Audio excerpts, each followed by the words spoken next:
Hello ನನ್ನ ಕುಟುಂಬದವರೇ, ಹೇಗಿದ್ರೆಲ್ಲರೂ? ಇವತ್ತು ನಾನು ನಿಮ್ಮ ಜೊತೆ ಶೇರ್ ಮಾಡ್ತಾ ಇದ್ದೇನೆ ಸೂಪರಾದ ಒಂದು ರೆಸಿಪಿ. ಖಂಡಿತವಾಗ್ಲೂ ಇದನ್ನು ನೀವು ಟ್ರೈ ಮಾಡಿ. ತುಂಬ ಈಸಿ ಉಂಟು, ಸಿಂಪಲ್ ಉಂಟು, ಹಾಗೂ ಎಲ್ಲರಿಗೂ ಕೂಡ ಮನೆಯಲ್ಲಿದು ತುಂಬ ಇಷ್ಟ ಆಗುತ್ತೆ. ಇವಾಗ ಏನೆಲ್ಲ ಬೇಕು ಅದನ್ನೆಲ್ಲ ರೆಡಿ ಮಾಡಿ ಇಟ್ಕೊಳ್ಳೋಣ.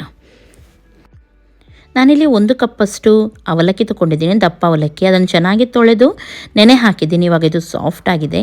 1 ಕಪ್ಪಷ್ಟು ರವೆ, ಬಾಂಬೆ ರವೆ ತೊಗೊಂಡಿದ್ದೀನಿ. 1 ಕಪ್ಪಷ್ಟು ನಾನಿಲ್ಲಿ ಮೊಸರು ಹಾಗೂ ಸ್ವಲ್ಪ ಜೀರಿಗೆ ಹಾಗೂ ಅರ್ಧ ನೀರುಳ್ಳಿಯನ್ನು ತೊಗೊಂಡಿದ್ದೀನಿ. ಇವೆಲ್ಲವನ್ನು ಒಟ್ಟಿಗೆ ಹಾಕಿ ಇವಾಗ ಸ್ವಲ್ಪ ನೀರನ್ನು ಸೇರಿಸಿ ಗ್ರೈಂಡ್ ಮಾಡೋಣ. ಚೆನ್ನಾಗಿ ಗ್ರೈಂಡ್ ಮಾಡಿ ನೈಸಾಗಿ. ಅವಲಕ್ಕಿಲಿ ನಾನು ದಪ್ಪ ಅವಲಕ್ಕಿ ತೊಗೊಂಡಿನಿ. ಇದರ ಬದಲು ನೀವು ಪೇಪರ್ ಅವಲಕ್ಕಿ ಬೇಕಿದ್ರೂ ತೊಗೊಳ್ಬೋದು, ಯಾವುದು ಕೂಡ ಆಗುತ್ತೆ ಇಲ್ಲಿ. ಓಕೆ, ಇವಾಗ ಇದು ಗ್ರೈಂಡ್ ಆಗಿದೆ. ಇದನ್ನು ಒಂದು ಬೌಲಿಗೆ ಇವಾಗ ಹಾಕೋಣ ನಾವು. ದೋಸೆ ಹಿಟ್ಟು ಎಷ್ಟು ತೆಳುವಾಗಿರುತ್ತೆ ನೋಡಿ ಅಷ್ಟೇ ಇಡಿ.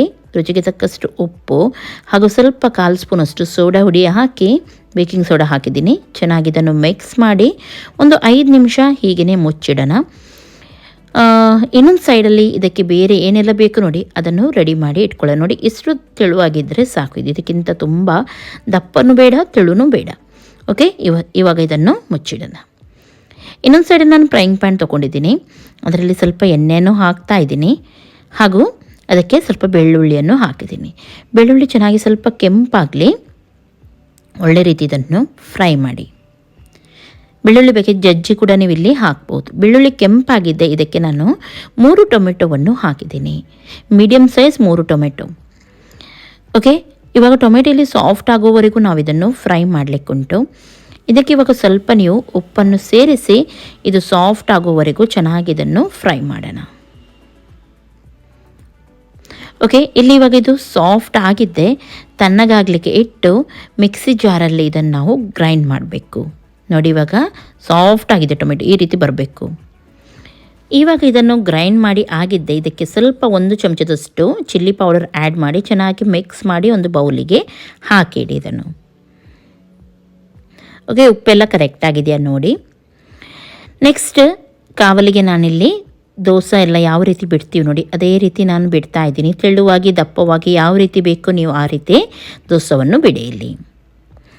ಆಮೇಲೆ ಇದಕ್ಕೆ ಸ್ವಲ್ಪ ಇದು ಮೇಲ್ಗಡೆಯಿಂದ ಹಿಟ್ಟು ಇದಾಗಿದ್ದೆ, ಡ್ರೈ ಆಗಿದ್ದೆ. ಇದಕ್ಕೆ ಆಯಿಲನ್ನು ಹಾಕಿ, ತೆಂಗಿನೆಣ್ಣೆ ಹಾಕ್ತಾ ಇದ್ದೀನಿ ನಾನಿಲ್ಲಿ. ಓಕೆ, ಇವಾಗ ಆಯಿಲ್ ನೋಡಿ ಕುಚು ಅಂತ ಕುದೀತಾ ಉಂಟು. ಕುದಿಯುವಾಗ ಇದಕ್ಕೆ ನಾವು ಟೊಮೆಟೊ ಚಟ್ನಿ ನಾವು ರೆಡಿ ಮಾಡಿದ್ವಿ ನೋಡಿ ಅದನ್ನು ಹಾಕೋಣ. ಸ್ವಲ್ಪನೇ ಹಾಕಿದರೆ ಸಾಕು, ತುಂಬ ಟೇಸ್ಟಾಗಿ ಬರುತ್ತೆ ಈ ದೋಸೆ ತಿನ್ನಲಿಕ್ಕೆ. ನೀವು ಜಸ್ಟ್ ಒಮ್ಮೆ ಟ್ರೈ ಮಾಡಿ ನೋಡಿ. ಇವಾಗ ಇದು ಒಂದು ಸೈಡ್ ಚೆನ್ನಾಗಿ ಫ್ರೈ ಆಗಿದೆ, ಇದನ್ನು ತೆಗೆಯೋಣ. ಬೇಕಿದ್ರೆ ನೀವು ಟರ್ನ್ ಮಾಡಿ ಕೂಡ ಇಡ್ಬೋದು. ಇವಾಗ ಎಣ್ಣೆ ಕುದೀತಾ ಉಂಟು ನೋಡಿ, ಅದೇ ಎಣ್ಣೆಯಲ್ಲಿ ಇದು ಚೆನ್ನಾಗಿ ಫ್ರೈ ಆಗುತ್ತೆ ನೋಡಿ. ರೆಡಿಯಾಗಿದೆ. ಇದೇ ರೀತಿ ನೀವು ಎಲ್ಲವನ್ನು ಕೂಡ ಮಾಡಿದರೆ ಆಯಿತು. ತುಂಬ ಸಿಂಪಲ್ ಉಂಟು. ಇವತ್ತಿನ ರೆಸಿಪಿ ನಿಮಗೆ ಇಷ್ಟ ಆಗಿರ್ಬೋದು ಅಂತ ಎನಿಸ್ತೀನಿ. ಟ್ರೈ ಮಾಡಿ ನೋಡಿ. ಬೇಕಿದ್ರೆ ನೀವು ಟರ್ನ್ ಮಾಡಿ ಕೂಡ ಇಟ್ಟು ಫ್ರೈ ಮಾಡಿ. ಇದೇ ರೀತಿ ಎಲ್ಲವನ್ನು ಕೂಡ ನಾವು ಮಾಡೋಣ. ಇವತ್ತಿನ ಈ ರೆಸಿಪಿ ನಿಮಗೆ ಇಷ್ಟ ಆದರೆ ಒಂದು ಲೈಕ್ ಮಾಡಿ, ಶೇರ್ ಮಾಡಿ, ಸಬ್ಸ್ಕ್ರೈಬ್ ಮಾಡಿ, ಟ್ರೈ ಮಾಡಿ ಯಾವ ರೀತಿ ಆಗಿತ್ತಂತ ಹೇಳಿ. ನಾಳೆ ಸಿಗ್ತೀನಿ ಒಳ್ಳೆ ರೆಸಿಪಿಯೊಂದಿಗೆ. ಎಲ್ಲರಿಗೂ ಟೇಕ್ ಕೇರ್, ಬಾಯ್ ಬಾಯ್.